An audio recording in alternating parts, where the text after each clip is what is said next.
Montana. I'm not doing that. Arizona. I actually, you know what, man? I like it hot. I love it hot. I love it hot. But you know, when you see all the people from Phoenix, I got a lot of friends there that are spending months here. Prescott. Prescott's nice. Yeah. I was up in Prescott a couple of years. I like my favorite place up there is really Flagstaff or any of those areas up there because you wouldn't even know you were in Flagstaff's frickin' not hot. No. It has cold winters. Payson. Yeah, I was there in November and We it was took the kind of kids chilly. skiing at Flagstaff. People That's were like, nice "Dude, up there. where?" It's They said nice. we had the It's whole mountain to nice. ourselves. Are you kidding? It's beautiful up there. Beautiful. You got to visit Globe. Yeah, globe. Globe. Yeah. We gotta do- Globe, Arizona? Really? Oh yeah. Okay. Don't visit Globe. Are I'm just like being funny. brothels there or It's like something? Roosevelt Lake. It's like it sounds really horrible, horrible place. So, Chief, let's start with the King Air. Okay. The infrared sensors with the capability of seeing through smoke. How critical is that for firefighters? Well, you know, the San Diego Fire Rescue Department is partnered with General Atomics and is linked that partnership now over to UCSD and much of the science of modeling, you know, fire behavior and simulation. And we're in the process now of really it's a proof of concept process that is yielding results. What we're basically doing is putting a drone, for lack of better words, something you would see over the theater of war in the sky over a fire, but this is a manned drone. So all of the equipment, communications, mapping, video, you name it, is exactly what is on a Predator, the General Atomics builds, that you would see over the battlefield in a manned aircraft many thousands of feet over the theater. They can fly in any conditions because it is up operating at 17,000 feet. It's not interfering with any of the other tactical aircraft that are working the fire, you know, that have a mission to drop retardant, drop water, and they're gathering information, they're mapping, they're a communication tower in the sky, they're doing all these amazing things. That doesn't exist anywhere right now. And so we're well on the road to making that available here all the time in San Diego County. And how critical is that to be able to get that real-time info, that real-time data to fight a fire? Well, I'll tell you, the call I get the most when a fire is burning, whether it be from the media, whether it be from the mayor, you name the source, is my phone will ring and they'll go, "Chief, where's the fire now?" I don't know where the fire is now, so I'll get back to you. So I'll make a call and call somebody, "Hey, where's the fire now?" They say, "Well, it's right here, here." That information is good for about that minute that person told me. So now I call back and the fire's here. 5 minutes from now, it may be there.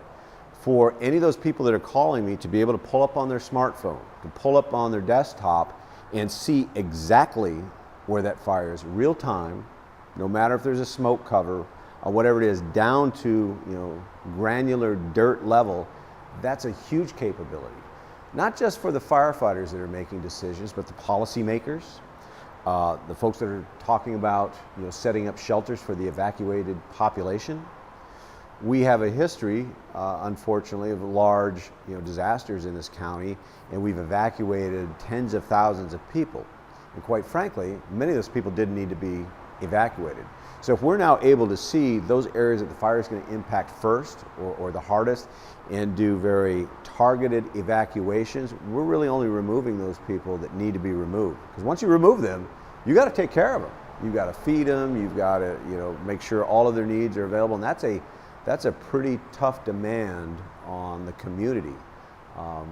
So yeah, we see this as really it's very next gen. You've got your tactical aircraft. This is a strategic aircraft above the theater of fire. It's just not done right now, so we're pretty excited about where this may lead. It's like a war. I mean, It is a war. You're using battlefield technology, but It this is. is a war of a different kind. No, you're exactly right. It is a war, and I mean the terminology, the more we work with General Atomics, and many of their employees are, you know, former special operators, you know, SEALs, Marines, you name it, and as we've gotten to know them and talk through this, they have different names for what we're doing. You know, that we're doing very closely the same things. And so, yeah, we are using what you would see in a battlefield. You name the place in the world where the U.S. is engaged, we're getting that same level of intelligence, not the detailed level. Some of the video imagery we're getting at night. We're able to see from 17,000 feet firefighters in the bottom of a canyon at night with a headlamp on swinging a tool very clearly. That's the level of detail in zoom that we're seeing. You imagine a situation where the infrastructure goes out. And we're talking a lot about wildland fire, but we're also talking about all risk, blackout. We have a infrastructure crash of some sort. That's a cell tower in the sky. That's not going out. We're going to be able to communicate with each other. You have a radio that's different than my radio, band-wise. It's able to merge that, so you can use your radio, I can hear it on mine. It's technology that is currently being used in the military application. That's going to be available to us here locally.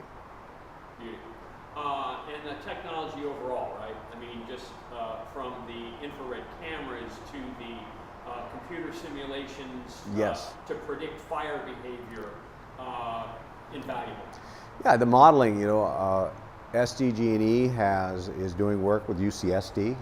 We're doing some work with UCSD. It's all somewhat connected. It's a project called Wi-Fi. There's HP Ren that SDG&E is working with as well. And really it is about not just the gathering of real-time information, but the modeling of where that fire is going to go. Real-time stuff that's telling us, okay, base today at 3 o'clock, you and I are standing here, the humidity is 60%, the temperature is 84 degrees, the wind's blowing 5 to 10, the slope is at this degree, and the fuels are this dry, both live and dead. Where is that fire likely to go right now based on these conditions? Again, it goes back to, okay, now we're getting that information at the incident command post, and decisions are being made to protect this neighborhood over here, that the simulation modeling is telling us that the fire is going to move here. Rather than spread our very scarce resources over a wide area, we can now kind of narrow that and put them into an area where they're going to be the most good. When that's done, they can go somewhere else. So we're really using technology to be smarter on the ground. Another big plus since the fires of 2007 is we have what's called a computer-aided dispatch interoperability program, or RCIP, the Regional Interoperability Program, where now literally the 5 large communications/command centers are linked. Their computers are linked. So one 911 caller says, I'm here, I see this fire. If it's on a border area, it will pick the closest units irrespective of what agency they're with. The agency dispatch center that it's closest to will do the dispatch, but our firefighters in these apparatus see the same thing. Our command center folks see the same thing, and so you're getting a response, a multi-agency response, those that are closest to where they need to be. In the past, it was a phone call. If it's on the edge of San Diego, we're calling over to Harlan, hey, we got a fire in this canyon, we need 3 of your engines. Okay, you're talking about a 4 to 6 minute delay before they even get out of the call. Then the drive time, and the key to keeping these fires small is rapid response. So when all of the fire service is connected, all the computer-aided dispatch centers are connected, it's largely one large department that's responding to those incidents. So that's a big deal. So that's a good example of a collaboration. Absolutely. Partnerships that are going along. You talk a little bit about that for us? Yeah, I mean the chiefs, several years back that all agreed to this regional collaboration, understood that there would be some level of inequity. And what I mean is, if you go to different areas of the county, Imperial Beach is a great one, or Coronado, very small departments, not a lot of resources. If you looked at the number of times that the city of San Diego responded to those agencies, it exceeds immensely the amount of help we get out of those agencies. But you turn that around and you go further up into the north area, we get far more support from the city of Escondido, Del Mar. And so while it's lopsided in different parts, we've all agreed that that's likely how it's going to be, and that we need to make sure our electeds know that we are one big team. If they want us to respond as one regional agency to keep these fires small, we have to accept that there is going to be some level of inequity. And the collaboration, after all these years, nobody is pulled out of that program. Everybody is in. So, let me refer to my notes. Okay. Pauline, you have a question? Can you talk about the collaboration, and this is very self-serving. That's with, okay. like, the county, SDG&E, and just the difference, sharing knowledge, sharing technology. Sure. You know, our relationships extend beyond just the fire service. Our relationships with the law enforcement agencies, the joint training, the exercises, and also, you've got the nonprofits as well, the Red Cross, those folks, but the public utilities. We have a relationship, and when I say we, I just don't mean the city of San Diego. All of the fire service here in this county has a relationship with San Diego Gas and Electric that we did not have before 2007. Whether it be grants to provide public education material for our community education programs, all the way up to spending many millions of dollars for the largest firefighting helicopter that's available in the world to be here sitting in San Diego County during the worst part of the fire season at no cost to local government agencies for up to 4 hours. SDG&E takes care of that, and everything in between, whether it be plans, whether it be weather information that my firefighters get every day, and my command staff that tell us when we need to start planning for the next wind event or weather event. That's stuff that the fire service didn't provide or come up with. That's stuff that the public utility came up with, and I mean, just an immense amount of generosity. And really, it's some of it's generosity, but some of it is a realization that we're in this together. There's a seat at the County Emergency Operations Center for San Diego Gas and Electric. They're on my speed dial. I got something going. I know who I'm calling at San Diego Gas and Electric to help me. They respond us very quickly. On the gas side, we have large gas leaks throughout this county. Again, San Diego Gas and Electric came to us and asked, how do we get to these leaks faster after hours? They've built trucks. They've worked with their labor unions to make sure that the hours, we're getting the cooperation among the fire service and San Diego Gas and Electric is again exceeds what they're doing outside the wildland fire area. So we appreciate the partnership and collaboration we do have with San Diego Gas and Electric. How much better prepared are we now than 2007? Compare the 10 years. And I think I can answer for the region. Certainly for the city I can. We've got now a fleet of reserve apparatus that we didn't have back in those days. And when I say reserve apparatus, you've got all the fire stations in the county have fire engines and fire trucks. But typically you have very little reserves that you put in service when an apparatus goes out of service. Well, 2/3 of our workforce and most of the workforce in this county are off duty every day. We have 3 shifts. They're willing to come back during large emergencies, but if you have nothing for them to staff, that's a problem. You got people, but you don't have the apparatus. That was an after action item. That was accomplished. We've got more aircraft now in the county than we ever have, firefighting aircraft. We have the ability to, through CAL FIRE's agreement with the military, to access military water dropping aircraft. There's DC-10, now there's a 747 air tanker. We're all sitting in the rooms, we're all planning together, pre-season, during the season, and we have friendships. I can call pretty much any chief in this county and we're good friends. It wasn't like that 10 years ago. So are we going to stop the next big wind-driven fire? That largely depends on where it's located. Many times when these large fires are being wind-driven, these Santa Ana winds, we have to go more into a rescue mode and get people out of the way. I think we do that much better than we did back then because of the communication and all the radios being the same. And you go back a little bit further, 2003, I can't imagine today that a fire would start that far back in the East County and we wouldn't know about it for 12 hours. Social media, smoke pops up anywhere. Somebody's calling it in via their cell phone. It's up on social media within seconds. So we certainly have, I don't want to say solved, but certainly fire detection is a whole lot less of a problem today than it was in 2007.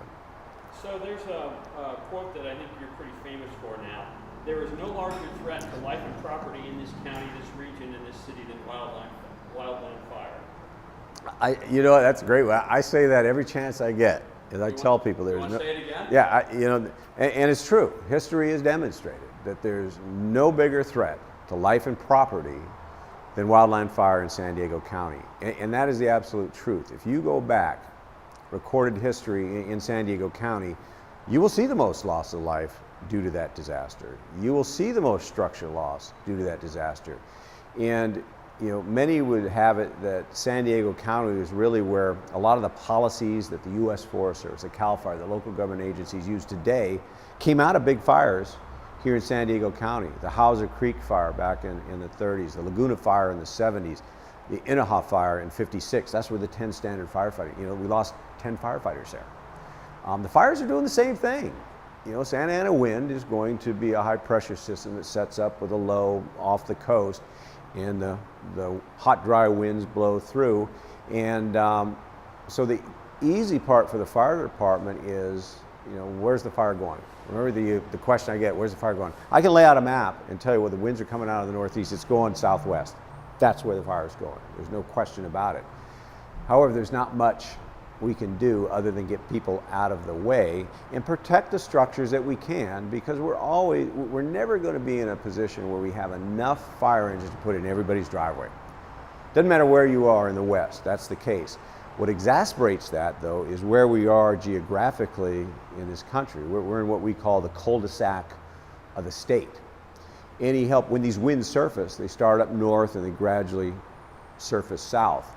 And so you can bet Ventura County is getting fires. Then LA County, San Bernardino, Riverside, Orange, and by the time it blows here, the mutual aid system is already supporting fires there. We will get support. It won't be what we need generally. That's been our history.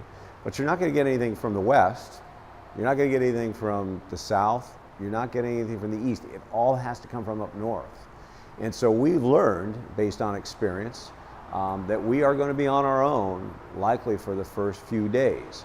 And so we're very judicious now about what we release out of the county, but it wouldn't matter if we released nothing out of the county. Those situations can be very, very difficult. So yeah, wildland fire continues to be the biggest threat to life and property in this region, and it will continue to be. Even more critical to be based, that people are prepared to essentially make your jobs easier. Well, yeah, we've been beating the drum for a long time about defensible space, and we and others have provided a lot of resources, the Ready, Set, Go program. We have one, the City of San Diego, on the fire department website. CAL FIRE has the same. San Diego County. So the big difference is, there are resources now that any community member can go out and via the internet just print out in Spanish, a variety of languages. It's all there. The trick is to get people to do it. And that's always the challenge, because when we have one of these big disasters, everybody's pretty fired up about to take care of it, but that window of opportunity tends to shrink. It's human nature. And so we have to, as fire service members, is be out there beating the drum year round. We got to do our inspections. We got to tell the people, you've got to do this. People assume in this county that when I go around and meet with community groups in the city, and I ask them, many of the, Tecolote Canyon, Claremont, places where there are inner city canyons, and I ask them if they believe that they, are at risk for wildland fire danger, and they'll tell me, oh, no, Chief. We're not Scripps Ranch, we're not Rancho Bernardo, we're not, in their mind, the big fire is the one that comes out of the East County, burns into the cities, and destroys structure. They don't consider that 100 acres that sits behind their house, the 2 acres, the 3 acres, that the 900 miles of linear canyons within the city of San Diego. They don't believe that's a danger because of what they've seen in the past. That 2-acre fire will take out 10 houses in the right condition. And once you get enough houses going, you've got an urban conflagration. It's no longer the wildland fire you're concerned about. It's the spread of structure to structure firefighting. And so it doesn't have to be this large fire to the East County. We saw that in 2014. The fires were not in the East County. There were multiple fires burning homes and threatening lives in the coastal area. That's our reality. That's the part that concerns me the most, are these inner city canyons, which we like to call open space islands. And once you educate the community members that is a risk, they get it. Hopefully they tend to take those wood shingle roofs off their houses, and they begin to harden their homes, and they give us that defensible space you're talking about that allows us time to get there and defend their homes. But again, there aren't enough fire. If we can't get there, you got to hope your structure, your home, your business survives on its own. If you haven't done that work, it's not going to survive. And we are not going to devote our precious time and efforts to a structure if it's non-defendable. We will take our efforts and we'll go over here and work and try to save a structure that may be defendable. So the conditions are pretty bad because of the years of the drought. We know They the are. Santa Anas are coming. You want to talk about next Yeah, month? they are. I mean, it's always, the fuels are at critical levels. Yes, we had a lot of rain, which was good. That put a lot of moisture back into the lighter fuels, because it takes a long time for the soil and the root systems to really affect the larger fuels. But so we've got now this fine fuel, or this grass crop, we consider it a fine fuel because it is the fuel that will spread very quickly into the heavier brush that then takes off and starts to move. Well, within that heavier brush, after 5 years of sustained drought, extreme drought, that brush is dead. And then dead brush isn't coming back. And so now it's in the middle of this new live, dying grass crop. That's not coming back. The fuels or the vegetation in the chaparral in Southern California is known as drought resistant. We live in a desert. And so, fuels tend to be able to survive a couple, 3 years of drought. They excrete a waxy pitch that covers the leaves. And I mean, the vegetation takes care of itself. Not after 3 or 4 or 5 years, I mean, it just dies. And we have got a dead fuel load throughout this county that is flat scary. So you add that with, strong wind conditions, very low humidities, the mountainous area that we live within, temperatures, and it's a recipe for another 2003, another 2007 fire or worse. We just never know how strong those winds are going to be. I can't tell you in October that we're going to have a Santa Ana that blows 80 miles to the coast. And that was the prediction we had in 2007. What made 2007, I think, really unique for me and for planning for it, and the former fire chief then, is that we were seeing weather predictions days in advance of the fire surfacing here that indicated that we were going to have 60, 70 mile hour winds at the coast. We don't see that. We see 60, 70 miles out east. We don't see that at the coast. If that truly was to happen and there was a fire, we knew we were going to have big problems. I don't know that I've ever seen that before at the coast here. And lo and behold, they did surface, we did have fires, and we lost hundreds of homes, and unfortunately lives were lost as well. So that was a very unique event. Could we have another one of those? Absolutely. Could it be worse? Yes. Maybe we don't. But I do know this, that once we get into that weather pattern, and we're starting to see it through the SDG&E Fire Potential Index. About 3 days ago, it started to show this upcoming Monday, at least for us in the coastal area, and certainly in the east, that fire conditions were going to be elevated. We're already planning on upstaffing additional engines, staffing with more pilots with our helicopters, based on a tool that SDG&E designed for their need that works for us 3 days ago. And with each day that passes, we get it daily, we see that it is expanding. We're being told now through the Weather Service this is the first offshore wind event that we're going to see this year. It's supposed to be mild, but once they set up, we can expect we're going to have 2, 3, 4 days of offshore. It's going to get cool, might even get damp enough to drizzle. And then the next is, it is predictable. Every 7 to 10 days, you're going to see this cycle. Hot, dry, conditions, moist conditions, hot, dry, and it will continue like that until the rainy or the winter pattern sets up. But we never know when those offshore wind events are which one is going to be the big one. So are we ready? I believe we're as ready as we can be, and I'd like to say that, it's a pretty open question. Are we better prepared? We're definitely better prepared.